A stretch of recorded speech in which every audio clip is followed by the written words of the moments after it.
justos no Senhor. Aos retos fica bem louvá-lo. Celebrai o Senhor com harpa, louvai-o com cânticos no saltério de 10 cordas. Entoai-lhe novo cântico, tangei com arte e com júbilo, porque a palavra do Senhor é reta e todo o seu proceder é fiel. Ele ama a justiça e o direito, a terra está cheia da bondade do Senhor. Os céus por sua palavra se fizeram, e pelo sopro de sua boca o exército deles. Ele ajunta em montão as águas do mar, e em reservatório encerra as grandes vagas. Tema ao Senhor toda a terra, temam-no todos os habitantes do mundo, pois ele falou, e tudo se fez, ele ordenou, e tudo passou a existir. O Senhor frustra os desígnios das nações e anula os intentos dos povos. O conselho do Senhor dura para sempre, os desígnios do seu coração, por todas as gerações. Feliz a nação, cujo Deus é o Senhor, e o povo que ele escolheu para a sua herança. O Senhor olha dos céus, vê todos os filhos dos homens. Do lugar de sua morada, observa todos os moradores da terra. Ele que forma o coração de todos eles, que contempla todas as suas obras. Não há rei que se salve com o poder dos seus exércitos, nem por sua muita força se livra o valente. O cavalo não garante vitória, a despeito de sua grande força, a ninguém pode livrar. Eis que os olhos do Senhor estão sobre os que o temem, sobre os que o esperam na sua misericórdia, para livrar-lhes a alma da morte, e no tempo da fome conservar-lhes a vida. Nossa alma espera no Senhor, nosso auxílio e escudo. Nele o coração se alegra, pois confiamos no seu santo nome. Seja sobre nós, Senhor, tua misericórdia, como de ti esperamos. Vamos orar mais uma vez? Senhor, ajuda-nos nessa hora, Pai, a compreender e principalmente, Senhor Deus, a obedecer a tua palavra. Estamos num tempo, ó Deus, que somos diuturnamente cobrados por decisões, por procedimentos, por comportamentos, por palavras. E nós te rogamos, ó Deus, que o Senhor nos dirija, que o Senhor nos guarde, que teu Santo Espírito, ó Deus, ilumine a nossa mente e o nosso coração nessa hora, para que a tua palavra, ó Deus, não apenas seja entendida, mas tenhamos, ó Deus, realmente o compromisso de obediência e de andar segundo aquilo que o Senhor nos preceitua. Essa é a oração do teu servo. Nós te pedimos, ó Deus, que o Senhor nessa hora nos dê graça. E, ó Deus, que a tua palavra esteja falando poderosamente às nossas vidas. Em nome de Jesus. Amém, Senhor. Irmãos, amanhã é o nosso feriado nacional. Convocação solene a que nós nos lembremos de quem nós somos, a bandeira a qual nós servimos, a pátria a que nós realmente somos chamados de seus filhos. Mas eu quero nessa noite trazer ao meu coração, ao seu coração, a seguinte pergunta: qual é a convocação que você, que pertence à pátria celestial, você recebe diuturnamente do Senhor?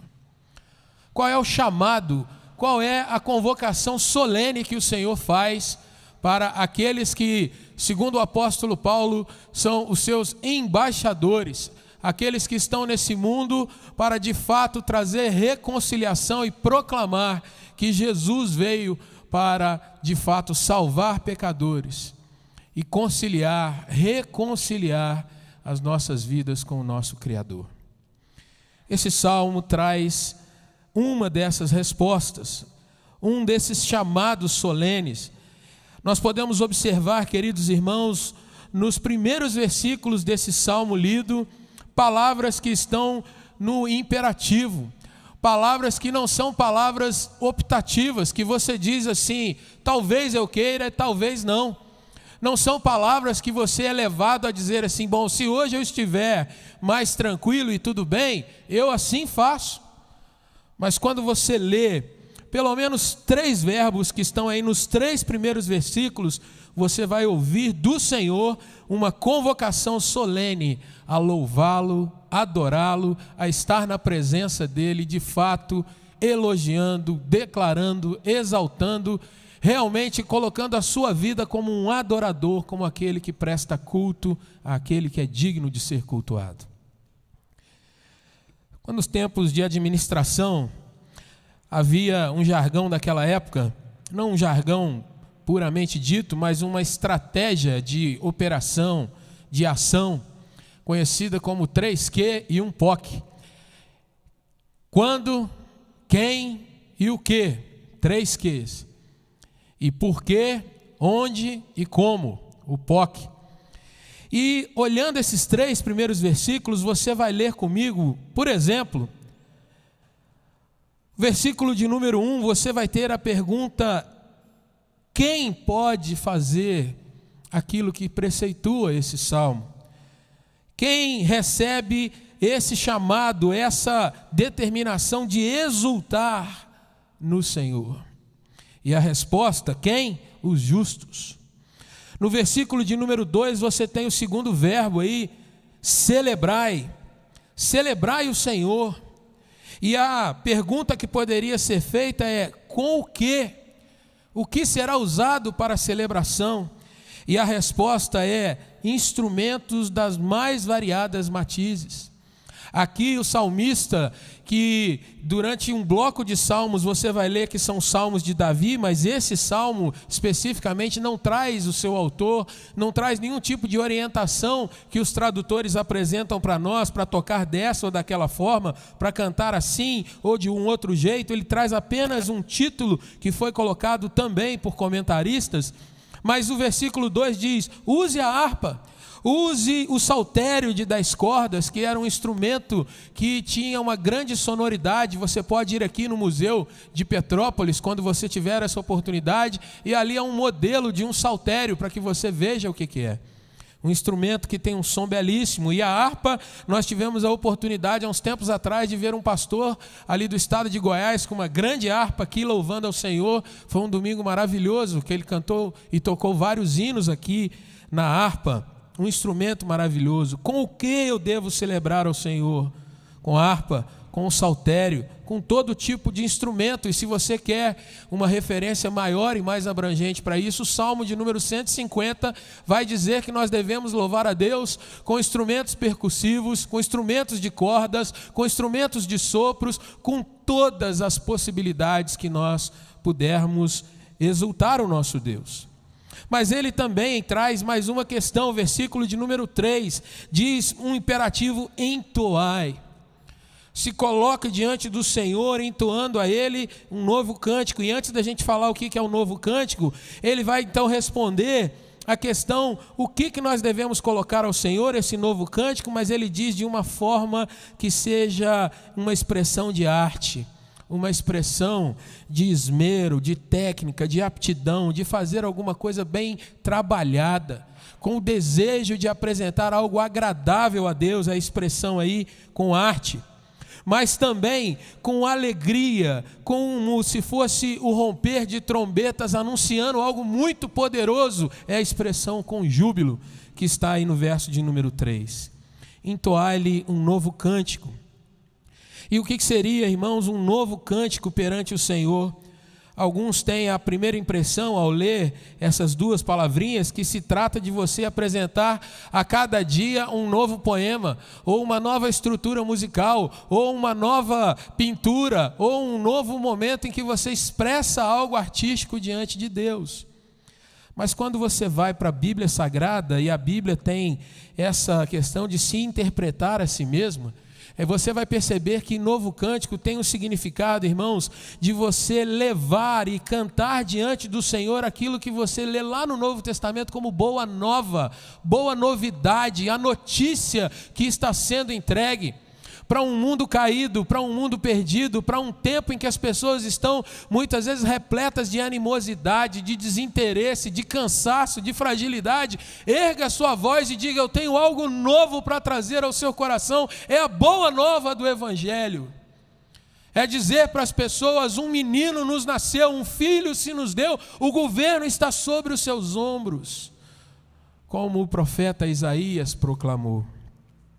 Quando você quer ter certeza do que é um novo cântico, E eu quero convidar você a ler só mais um texto. Marca a sua Bíblia aí nesse Salmo 33. E nós vamos lá para o último livro da Bíblia, o Apocalipse, capítulo 5, versículo 9. Você pode abrir comigo aí? Não desmarque lá do Salmo 33. Você vai ver nesse capítulo 5 que ele traz a narrativa de os santos, aqueles que foram salvos pelo Senhor, estarem diante do trono de Deus. E o versículo 9, é esse que eu gostaria que você observasse, diz que esses, quando o livro foi aberto, aqueles que eram os 4 seres viventes, os 24 anciãos, eles prostraram-se diante do Cordeiro. Cada um deles tinha harpa, taças de ouro cheias de incenso, que eram as orações dos santos. E o versículo 9 diz que eles entoavam, o que está escrito aí na sua Bíblia? Um novo cântico. E esse novo cântico que eles entoavam, está escrito que diz aí, digno, ou seja, quem é esse que é digno de tomar o livro, abrir-lhe os selos, porque foi morto e com o sangue comprou para Deus os que procedem de toda tribo, língua, povo, nação, e para o nosso Deus que constituiu o reino e sacerdotes para aqueles que herdam a terra. Quem é esse que é digno de receber então o novo cântico, irmãos? Jesus, o nosso Senhor. A expressão novo cântico que atravessa, por exemplo, o salmo que nós cantamos no início desse culto. Cantai ao Senhor um cântico novo. Não é uma letra nova no sentido de criatividade, de você inventar alguma coisa, mas é uma declaração da boa nova do Evangelho, da novidade para aquele que está em pecado conhecer salvação, conhecer libertação. Irmãos, os 3 primeiros versículos então apresentam uma convocação aos cidadãos celestiais, aos cidadãos do céu, àqueles que têm pátria nas alturas com Cristo. E aí nós vamos então ter, exultai, quem? Justos, no Senhor. Aos retos, a esses que são assim, fica bem louvá-lo. Celebrem ao Senhor com toda a variedade que vocês tiverem de instrumentos, com o saltério de 10 cordas, com a harpa, louvem ao Senhor com os cânticos. Entoem-lhe o cântico de expressão, aquilo que é o Evangelho, a boa nova do Senhor. Faça isso com o seu melhor, apresentando ao Senhor algo que lhe seja agradável. E mais, proclame isso com júbilo. E aí o salmista vai apresentar, irmãos, algumas razões por que nós devemos fazer isso. E eu queria que você acompanhasse com a sua Bíblia aberta, por que nós devemos obedecer isso nos nossos dias também, assim como os israelitas deveriam obedecer nos seus dias. E o versículo 4 então começa exatamente com essa conexão. Por quê? E ele vai apresentar então pelo menos 3 grandes justificativas para que nós cumpramos o que está aí nos 3 primeiros versículos.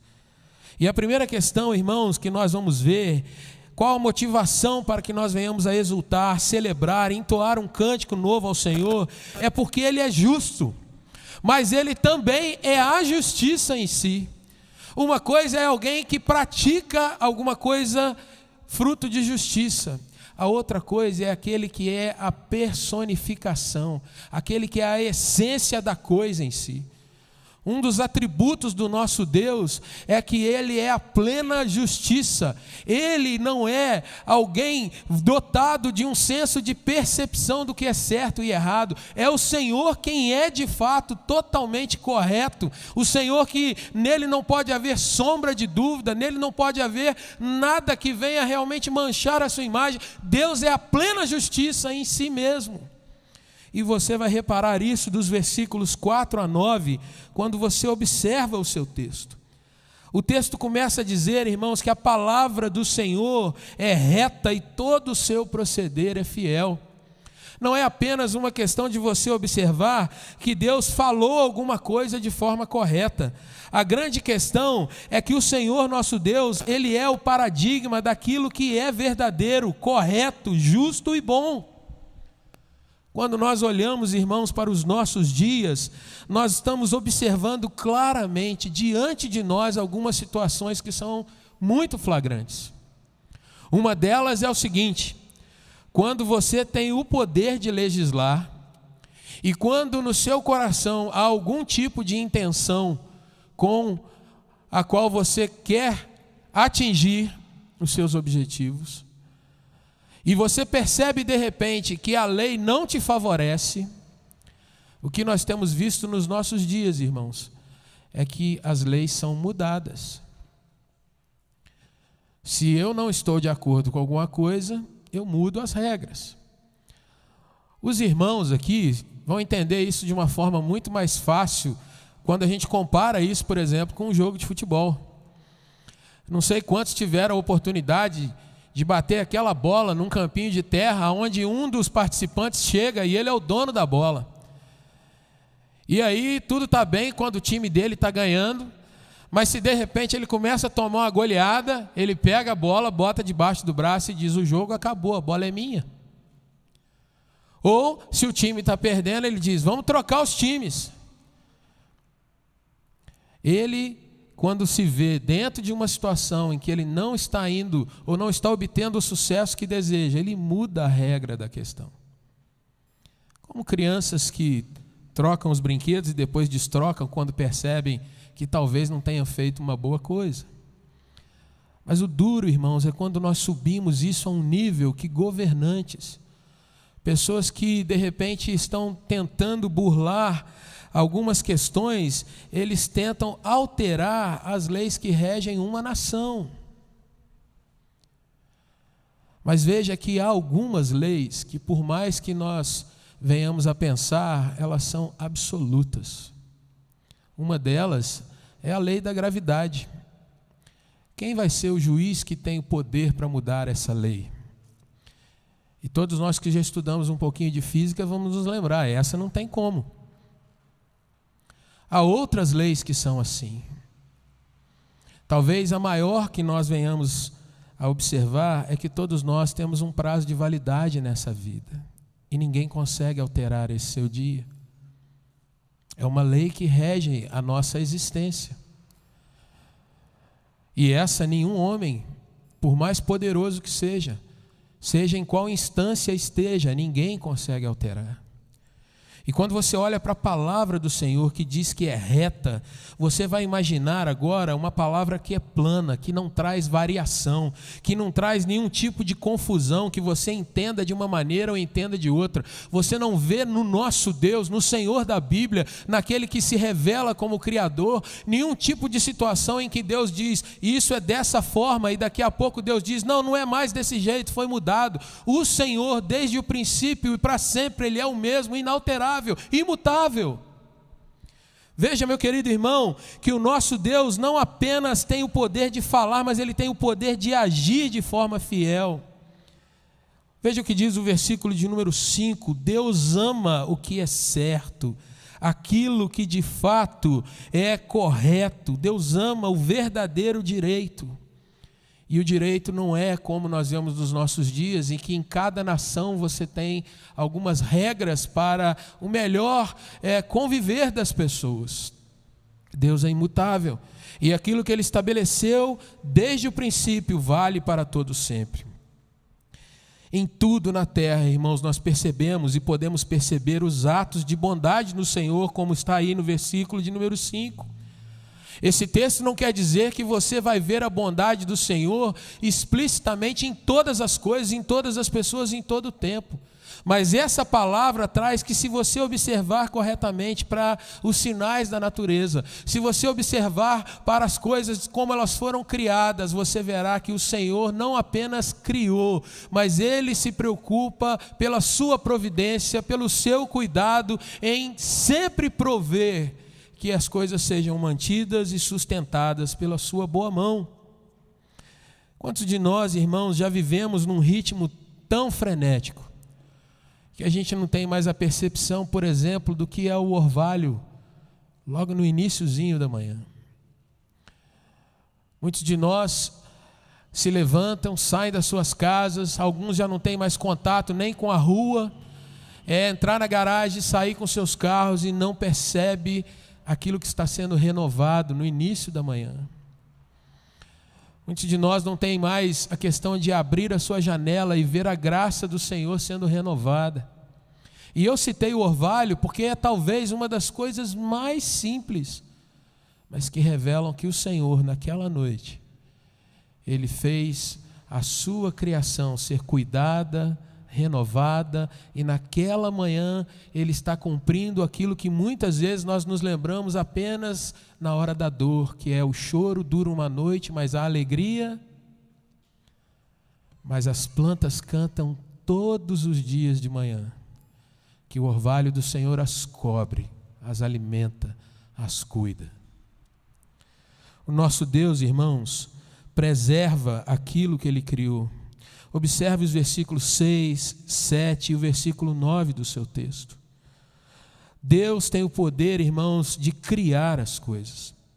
E aqui nós vemos uma alusão ao texto de Gênesis, capítulo de número 1.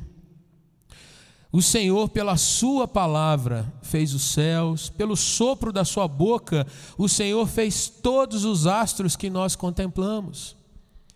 Gostaria de trazer para você que pôde, nesses dias passados, olhar um pouquinho para o céu à noite.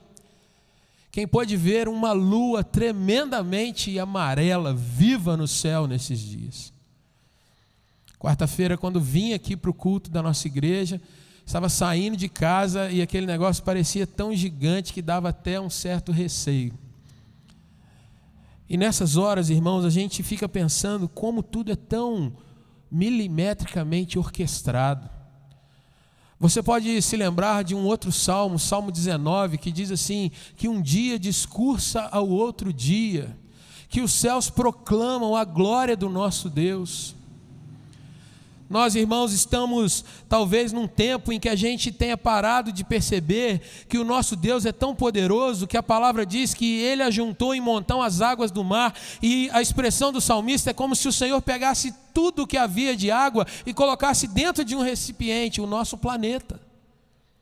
Um planeta que é cercado de águas por toda parte, mas que o Senhor, aqui no texto, é revelado como aquele que pode pegar aquilo de uma forma muito simples e muito direta, e tem todo o poder.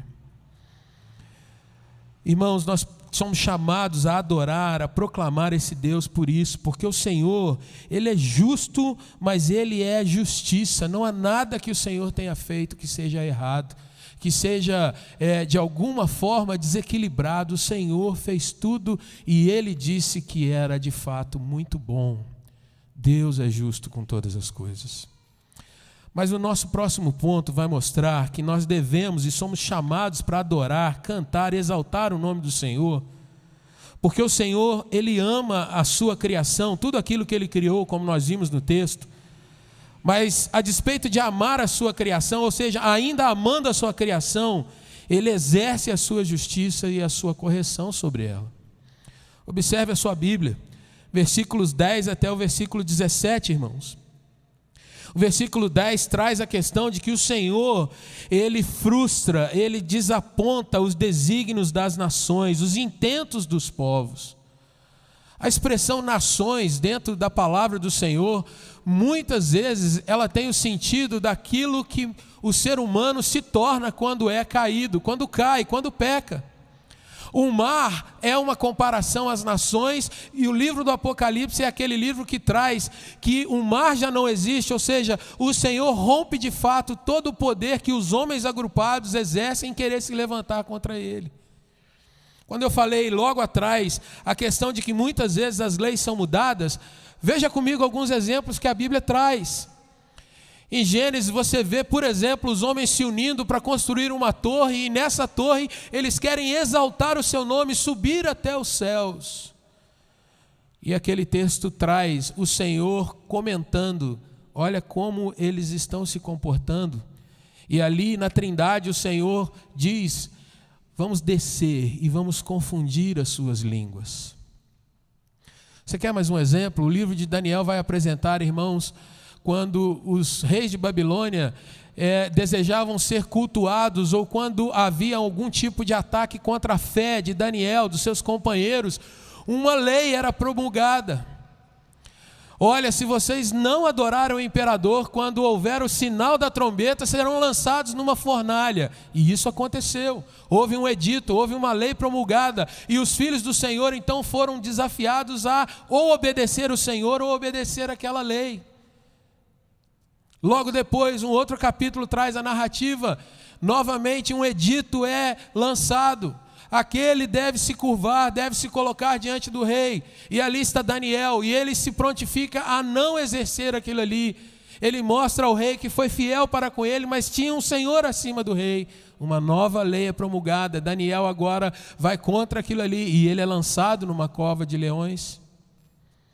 Não é diferente dos nossos dias, irmãos, onde nós estamos vendo um movimento muito grande para que cada vez mais as questões relativas aos santos de Jesus sejam interrompidas.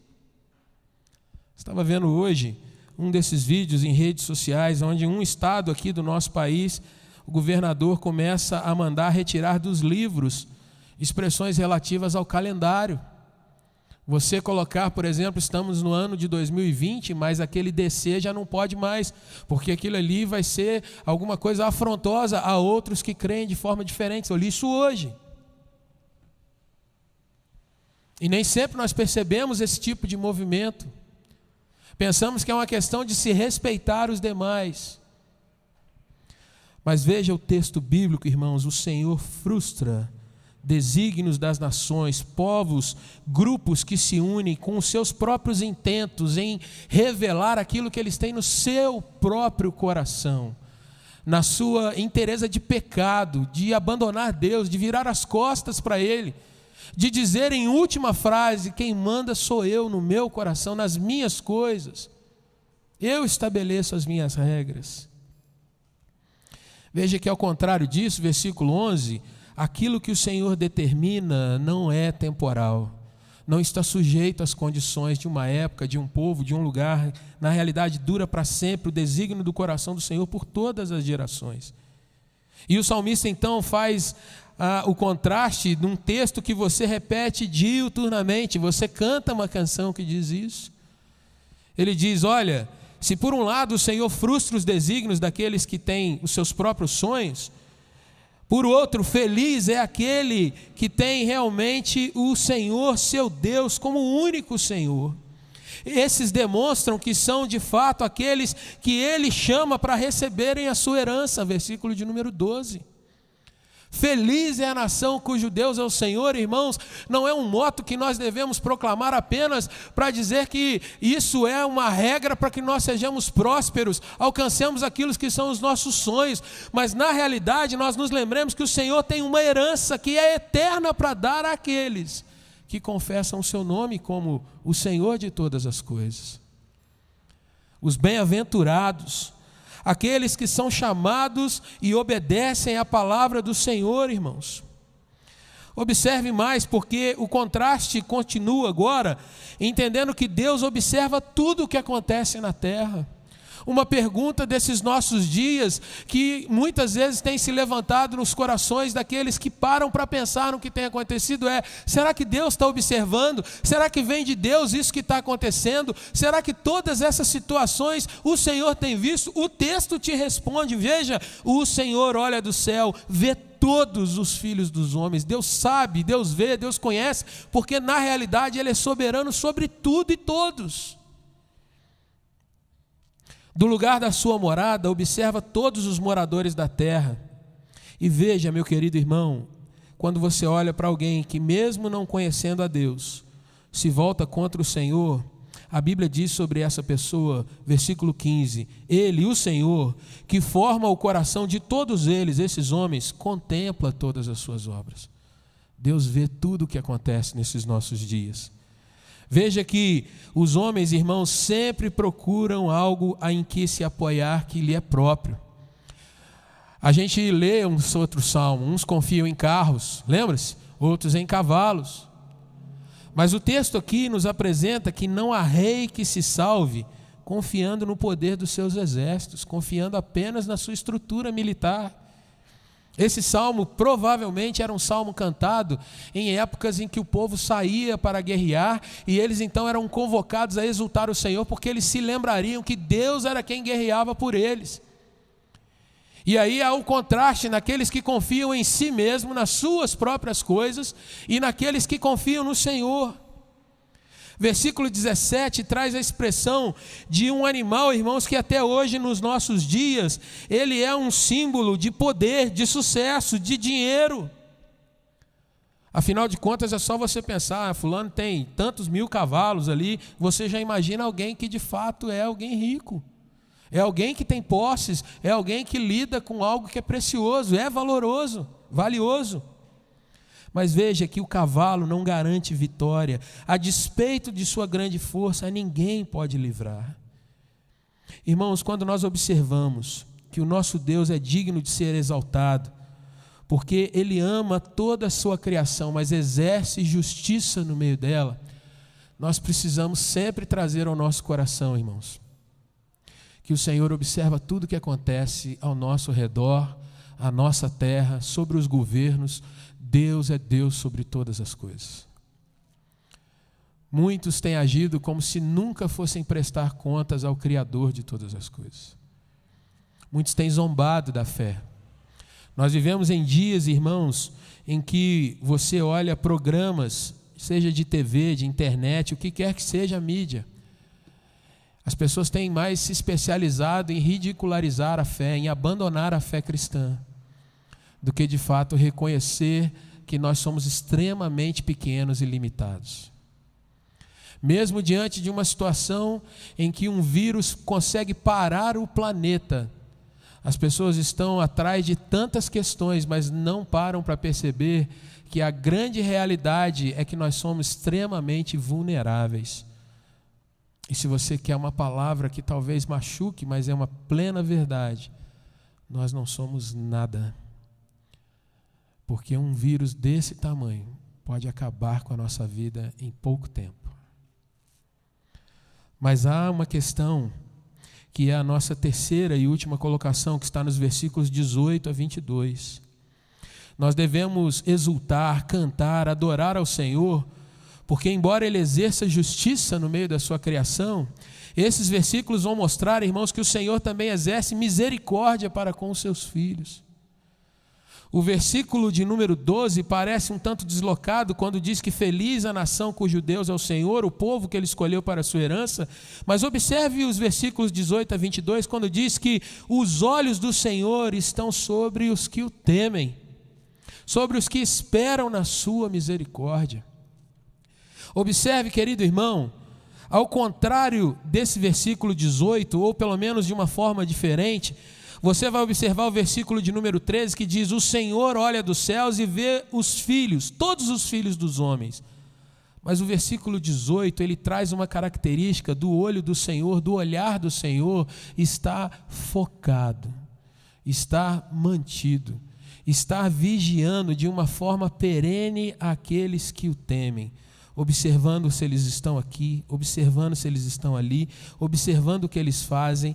E mais ainda, querido irmão, o diferencial desses é que eles esperam, eles anelam, eles buscam pela misericórdia do nosso Senhor. E eu amo essa passagem, queridos irmãos, porque há uma questão difícil de nós trabalharmos no nosso coração. Como que um Deus que é justiça, esse Deus também age com misericórdia? E por que dessa pergunta? Porque misericórdia é você não atribuir ou você não estabelecer o castigo para alguém que merece ser castigado. E você não tem como evitar isso, porque há uma questão que precisa ser punida. E por que Deus não nos pune? Por que Deus não coloca crentes e incrédulos debaixo do mesmo patamar? Porque nós sabemos que todos somos pecadores. E aí entra, irmãos, a grande questão que desde o Éden até a volta de Cristo atravessa a história da humanidade. O nosso Deus, Ele é acusado de ser injusto, porque ao invés de exterminar o homem lá no Éden, porque Ele disse que se houvesse a quebra do seu mandamento, certamente morreríamos, mas ali Deus não mata, ao contrário, Deus veste, Deus perdoa, Deus diz que viria o descendente da mulher para estabelecer aquilo que era necessário. E, irmãos, quando nós pensamos que Deus exerce misericórdia, como o texto diz, significa não que Deus tenha apagado aquilo que nós merecíamos, mas significa que em Jesus todas as nossas punições foram lançadas. No Filho do seu Senhor foi cumprido todo o castigo que haveria para aqueles que pecaram. Deus, ao olhar para a minha vida, Deus viu alguém que deveria ir para o inferno, deveria ser de fato lançado no fogo, porque um Deus justo não poderia compactuar com o pecado, não poderia receber a adoração de alguém assim. Mas desde a eternidade, como o apóstolo Paulo nos diz em Efésios capítulo 1, o Senhor olhou para um pecador e o seu Filho se interpôs e disse: eu vou sofrer por ele a punição que está estabelecida.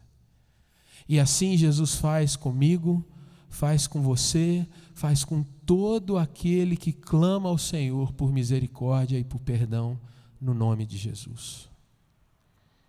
Colossenses 2,14 traz essa afirmativa. A cédula, a dívida, a promissória que estava sobre nós foi paga por Cristo e lançada naquela cruz com Ele.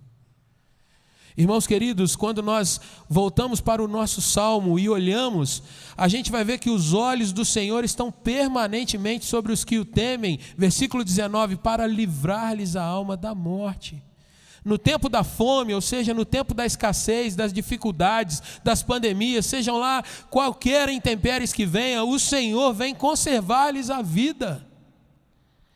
E eu amo, irmãos, olhar esse texto e ver que mesmo no meio de uma situação tão dura, o olhar do Senhor está sempre sobre nós, sobre a sua vida, meu irmão, vendo, acompanhando e cuidando de você. Apesar de passar pelo vale, apesar do Senhor realmente trazer toda essa questão presente nos nossos dias, o seu olhar jamais se distancia de mim e de você. Que Deus é esse?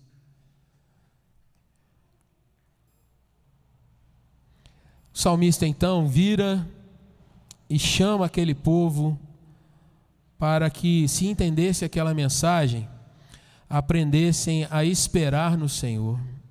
A palavra espera aqui, ela tem a ver com se esconder. Diante de uma emboscada, diante de uma armadilha, diante de uma situação difícil, eu me escondo em Deus, eu espero nele. Ele é o meu auxílio, o meu escudo. Por isso, debaixo das suas mãos, ali contrito, a proteção do Senhor está sobre as nossas vidas. Nele, o meu ânimo, versículo 21, o meu ânimo é renovado. A minha alma traz de fato a esperança novamente, a confiança é restabelecida, porque estamos nele, exatamente assim como diz o salmista. Não é naquilo que ele vai colocando ao meu redor que vai sendo a minha região de segurança, mas exatamente na pessoa do Senhor, na pessoa de Cristo Jesus, na pessoa do Espírito Santo. E o salmista termina, irmãos, no último versículo, com uma declaração dizendo: Senhor, entendemos porque nós devemos te louvar. Entendemos, Senhor Deus, que somos convocados como seus servos a de fato te exaltar. E nós te rogamos, Senhor Deus, que o fato de o Senhor não aplicar sobre nós aquilo que nós merecíamos vai sendo renovado. Então, ó Deus, nós oramos que continue sendo sobre nós a cada dia a tua misericórdia. Continue sendo sobre a minha vida, Senhor Deus, a tua misericórdia. Porque de fato é isso que eu espero todos os dias no Senhor. Gostaria, meu irmão, minha irmã, de trazer para o meu coração e para o seu coração algumas aplicações para esse texto. A primeira delas é que quando a gente está nesse tempo nosso, as máscaras não ajudam muito a gente ver uns aos outros.